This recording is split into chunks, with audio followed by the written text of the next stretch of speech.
नमस्कार दोस्तों। आज हम सब फिर एक नई वीडियो के साथ क्लास की शुरुआत करते हैं। आज की आपकी क्लास यूपी टेट बाल विकास की क्लास है, जो कि आपके आने वाले यूपी टेट एग्ज़ाम के लिए बहुत ही महत्वपूर्ण है। अगर आप इस चैनल पर नए हैं दोस्तों, तो चैनल को सब्सक्राइब ज़रूर करिए। यहाँ पे आपको यूपी टेट के सभी सब्जेक्ट का वीडियो और PDF उपलब्ध कराया जाएगा। आज की क्लास जो हम सब कवर करेंगे, अगर आपको इसकी PDF चाहिए तो आप टेलीग्राम चैनल को ज्वाइन करके PDF को प्राप्त कर सकते हैं, जो कि लिंक आपको दोस्तों डिस्क्रिप्शन बॉक्स में या फिर कमेंट बॉक्स में मिल जाएगा। चलिए हम क्लास की शुरुआत करते हैं।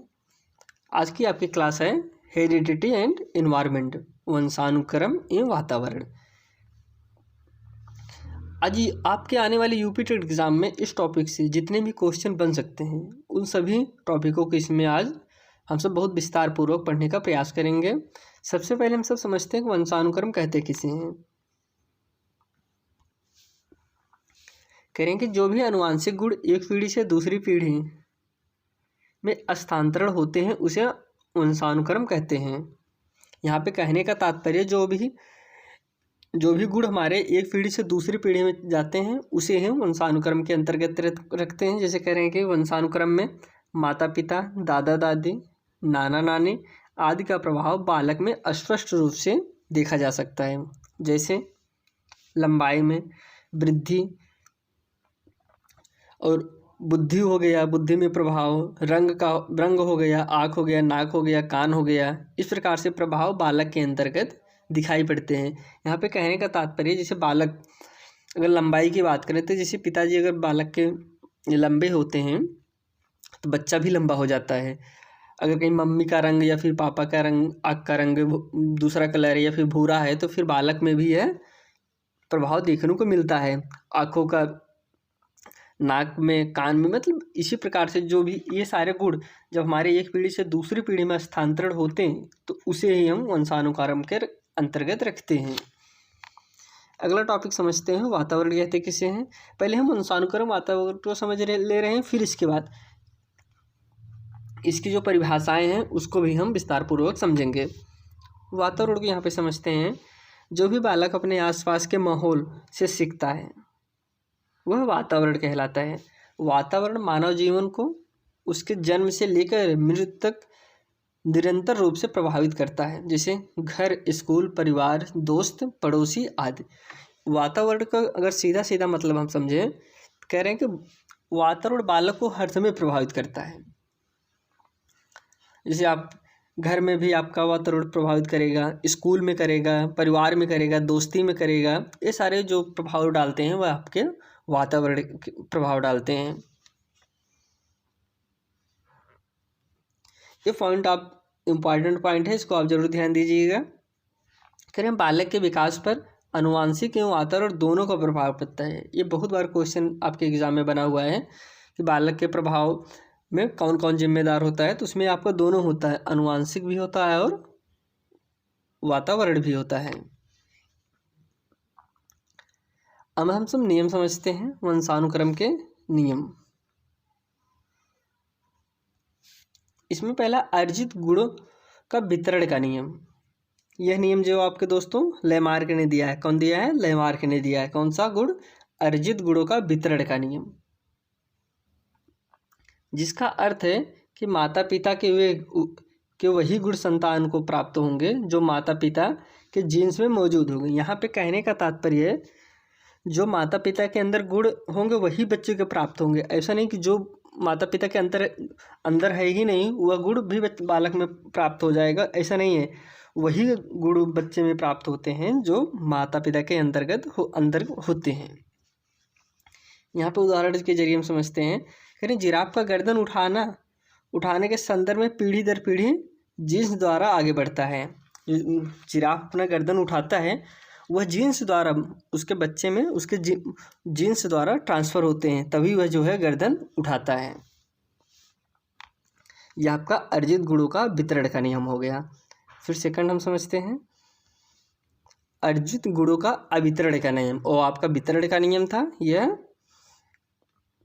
अभितरण का नियम। यह नियम जो है बीजमैन ने दिया है। कौन दिए हैं आपके दोस्तों? बीजमैन ने दिया है, जिसका अर्थ है कि संतान को माता पिता का वह गुण प्राप्त नहीं होता जो माता पिता के जिन्स में नहीं है। जैसे कि हमने ऊपर बताया आपको, वहाँ पे वितरण का नियम था तो वही गुण मिलता है जो माता पिता के अंतर्गत होते हैं। अवितरण में वह गुण नहीं मिलेंगे जो माता पिता के अंतर्गत अंदर नहीं है, वह गुण बालक में नहीं मिलेंगे। आपका अगला आता है जयसंख्यिकी का नियम। कह रहे हैं कि यह नियम सूजन शास्त्र के जनक फ्रांसिस गाल्टन ने दिया है। कौन दिए हैं? गाल्टन महोदय ने दिया है। जिसका अर्थ एक संतान में अब किसी से कितना गुण ट्रांसफ़र होता है उसके बारे में यहाँ पे डिफाइन किया गया है। कह रहे हैं माता पिता से 1.2 गुणों की प्राप्ति होती है, मतलब आधा। माता पिता से इतना ट्रांसफ़र हो सकता है, ऐसा नहीं कि हाँ इतना कन्फर्म ही होता है, लेकिन इतना हो सकता है। दादा दादी से 1/4 है, परदादा और परदादी से 1/8 है, और तथा शेष पूर्वजों से हैं। जैसे आपके माता पिता हो गए, दादा दादी हो गए, परदादा दादी हो गए, और बाकी जो होते हैं वो आपके शेष पूर्वजों से होते हैं 1/16 से। अब यहाँ पे समझने की बात है, ऐसा नहीं कि जो आपका बालक होता है फिक्स है कि हाँ इतना जाएगा ही, इतना इतना, ऐसा नहीं है। कभी कभी दादा दादी का नहीं जाता, प्रभाव नहीं दिखाई दे देता, परदादा का प्रभाव दिखाई दे देता है, ऐसा भी होता है। ऐसा नहीं कि सीक्वेंस वाइज ही रहते हैं, कभी माता पिता का नहीं प्रभाव दिखाई पड़ता, दादा दादी का दिखाई पड़ जाता है। इस प्रकार से ट्रांसफ़र होते हैं।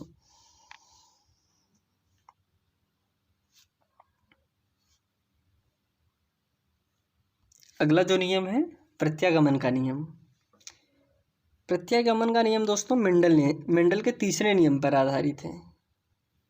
किसके? मेंडल के। जिसका अर्थ है कि कभी कभी संतान माता पिता के विपरीत गुणों वाली होती है। जिसे उदाहरण के लिए अगर हम समझें तो प्रतिभाशाली माता पिता की संतान का मंद बुद्धि पैदा होना। यहाँ पे कहने का तात्पर्य कभी कभी माता पिता तो बहुत बुद्धिमान होते हैं लेकिन बालक मंद बुद्धि हो जाता है। यह आपका प्रत्यागमन का नियम के अंतर्गत आते हैं। यह मेंडल के तीसरे नियम पर आधारित है। प्रत्यागमन का नियम का आप यही ध्यान दीजिएगा, इसमें जो है विपरीत प्रभाव पड़ता है, माता पिता के गुणों का विपरीत प्रभाव बालक पे पड़ता है। अगला आपका है व्युत्पन्न नियम। संतान को माता पिता के सभी गुण प्राप्त नहीं होते, कुछ खास गुण ही मिलते हैं। जैसे कि हमने ऊपर बताया आपको कि आपके पूरे गुण माता पिता का पूरा जितना भी गुण होते हैं सभी गुण बालक में नहीं जाते हैं, कुछ ही गुण जाते हैं जो खास होते हैं। पूरा ऐसा नहीं कि बच्चे अभी जस्ट इसके आप अभी हमने ऊपर बताया आपको कि कभी कभी मंद बुद्धिमान माता पिता के मंद बालक बच्चे पैदा हो जाते हैं। इसी पर यही कह रहे हैं कि मतलब सभी गुण नहीं जाते हैं, कुछ खास ही गुण बालक में ट्रांसफ़र होते हैं। व्युत्पन्न, यह आपका व्युत्पन्न नियम कहलाता है। फिर है संयोग का नियम। कह रहे हैं कि बच्चे के लिंग का निर्धारण तथा माता पिता से मिलने वाले गुणों की मात्रा पहले से निश्चित नहीं की जा सकती, यह संयोग पर निर्भर करता है। यहाँ पर कहने का तात्पर्य है कितना गुण माता से जाएगा, कितना गुण पिता से जाएगा, इसका आप पहले से निर्धारण नहीं कर सकते कि इतना गुण माता से बच्चे के अंदर जाएगा, इतना पिता से जाएगा। यह निर्धारण एक संयोग पर है, किसी से ज़्यादा भी जा सकता है, किसी से कम भी जा सकता है। इसे आप पहले से डिसाइड नहीं कर सकते हैं, इसका कोई पैमाना नहीं है कि इतना % गुण बच्चे में जाएगा ही जाएगा। किसी से ज़्यादा जा सकता है, किसी से कम जा सकता है, यह संयोग पर ही निर्भर होता है।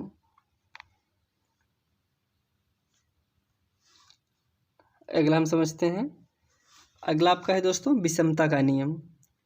संतान, यहाँ पे कह रहे हैं कि संतान के कुछ गुण ऐसे भी होते हैं जो माता पिता से भी प्राप्त नहीं होते, क्योंकि ये गुण बालक को अद्वितीय बनाते हैं। कभी कभी आप देखे होंगे माता पिता के अंतर्गत जो गुण नहीं होते, बालक उनसे भी ज़्यादा इंटेलिजेंट, उनसे भी ज़्यादा होनहार हो जाता है। यही जो है यही गुण बालक को अद्वितीय बनाता है और अलग बनाता है। यह आपका गुण विषमता के नियम के अंतर्गत आते हैं। हम सब आगे बढ़ते हैं। अब परिभाषाएं समझ लेते हैं दोस्तों। जो आपके परिभाषाएं हैं उनसे अनुक्रम को लेकर पहले समझते हैं रूथ बेनेडिक्ट के। ये कह रहे हैं कि वंशानुक्रम माता पिता के गुणों को संतान में हस्तांतरण होता है। ये ऐसा किसका कहना था? रूथ बेनेडिक्ट कि माता पिता के गुणों का संतान में हस्तांतरण होता है। जैसे कि हमने ऊपर ही बताया कि माता पिता का गुण बच्चे के अंतर्गत ट्रांसफर होता है, तो यही आपका रूथ बेनेडिक्ट का ऐसा मानना था।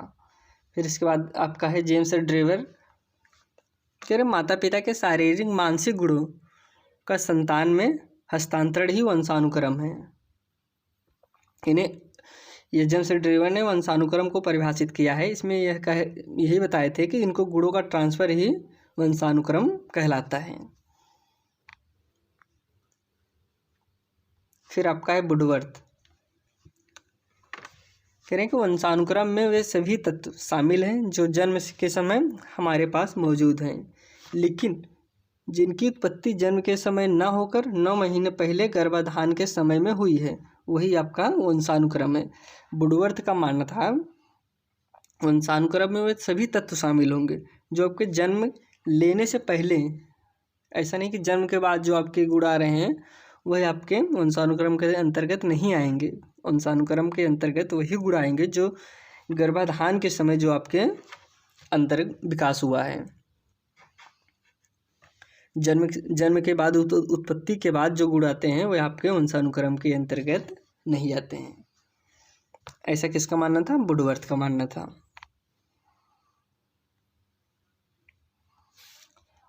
करें कि अनुवांशिक के जनक ग्रेगर जॉन मेंडल को माना जाता है। अनुवांशिक का जनक किसे माना जाता है?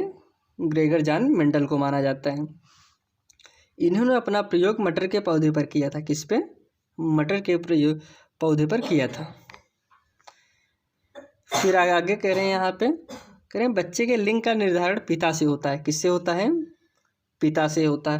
बहुत ज़्यादा लोगों को कन्फ्यूजन होता है कि अब लड़का हुआ कि लड़की हुआ, इसका निर्धारण माता से होता है। नहीं, उसका निर्धारण जो है पिता से होता है। बच्चा लड़का होना है कि लड़की होना है, इसका निर्धारण जो है हर समय पिता से होता है, माता से नहीं होता है। अगला पॉइंट यहाँ पे कह रहे हैं कि स्त्री और पुरुष में 23 जोड़े या फिर 46 गुणसूत्र होते हैं। अगर जोड़े की बात करें तो 23 होते हैं और टोटल बात करें तो 46 गुणसूत्र पाए जाते हैं। 22 जोड़े गुणसूत्र स्त्री और पुरुष में समान होते हैं। करें 22 जोड़े जो है दोनों में एक समान होते हैं, तथा 23वां जोड़ा से लिंग निर्धारण होता है। जो तो आपका 23वां जोड़ा होता है उसी से ही लिंग निर्धारण होता है। 23वां जोड़ा स्त्री में XX होता है और पुरुष में XY होता है। अगर पुरुष का X ट्रांसफ़र हुआ तो फिर वही बच्ची का जन्म होता है, अगर Y ट्रांसफ़र हुआ तो जो है आपका पुरुष का जन्म होता है। इसीलिए कहा जाता है जो लिंग का निर्धारण होता है वह पुरुष से होता है, ना कि स्त्री से होता है।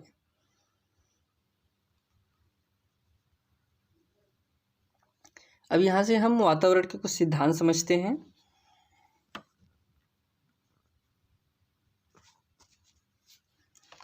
इसमें पहला आपका सिद्धांत है उत्तम जीविता का सिद्धांत। अब दोस्तों वंशानुक्रम से जितने भी आपके टॉपिक आपके यूपी टेट एग्ज़ाम में क्वेश्चन बन सकते थे, हमने हर टॉपिक को अच्छे से कवर किया है। इसके बाहर आपका यूपी टेट से नहीं पूछेंगे, बस यही आपका सिद्धांत पूछते हैं। इसी सब टॉपिक को घुमा फिरा के आपके क्वेश्चन बनते हैं। अब यहाँ से हम सब वातावरण को समझते हैं। वातावरण के सिद्धांत, उत्तम जीविता का सिद्धांत, यह जो है डार्विन के इस सिद्धांत के अनुसार वातावरण उसी जीव को जीवित रहने देगा जो खुद को वातावरण के अनुरूप ढाल लेंगे। ऐसा किसका मानना था? यह डार्विन का। इसे हम जो है उत्तम जीविता का सिद्धांत कहते हैं।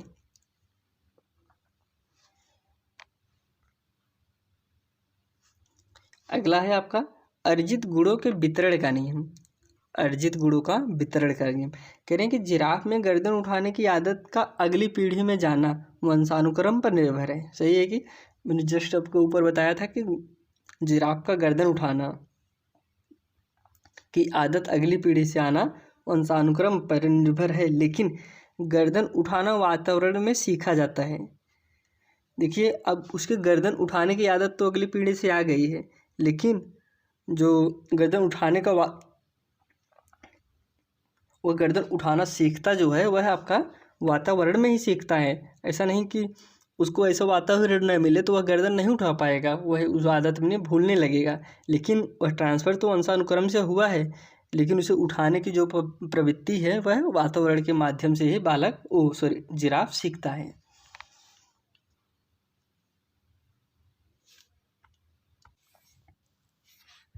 यहाँ पे कह रहे हैं कि डार्विन का सिद्धांत तथा लैमार्क का सिद्धांत वातावरण को प्रधान बताता है। ये आपका इम्पॉर्टेंट पॉइंट है दोस्तों। डार्विन का सिद्धांत तथा लैमार्क का सिद्धांत वातावरण को प्रधान बताता है, इसको आप ध्यान दीजिएगा। आगे हम देखते हैं, कुछ परिभाषाएं देखते हैं जो आपके वातावरण को लेकर हैं। अब यहाँ पे परिभाषाएं जो हैं वातावरण को राष्ट्र के अनुसार समझते हैं। इनका मानना था कि वातावरण एक बाहरी शक्ति है जो हमें प्रभावित करती है। वातावरण एक बाहरी शक्ति है, जैसे हमने शुरू में ही बता दिया था, जो बाह्य परिवर्तन होता है उसे हम वातावरण के अंतर्गत रखते हैं, जो हमारा आंतरिक परिवर्तन होता है उसे हम वंशानुक्रम कहते हैं। वंशानुक्रम के गुण हमारे पूर्वजों द्वारा हमारे अंदर ट्रांसफ़र होते हैं। और रास भी यही इनका भी मानना था कि वातावरण का एक बाहरी शक्ति है जो हमें प्रभावित करती है। फिर आपका है एनी एनास्टेसी के अनुसार,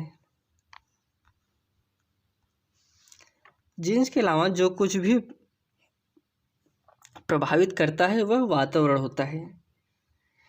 यहाँ ऐसा किसका मानना था? एनी एनास्टेसी के अनुसार इनका मानना था जो जीन्स है उसके अलावा जो भी हमारे अंदर परिवर्तन होता है, जो भी प्रभावित हो करता है वह आपका वातावरण ही होता है। फिर इसके बाद आपका है जिसबर्ट के अनुसार,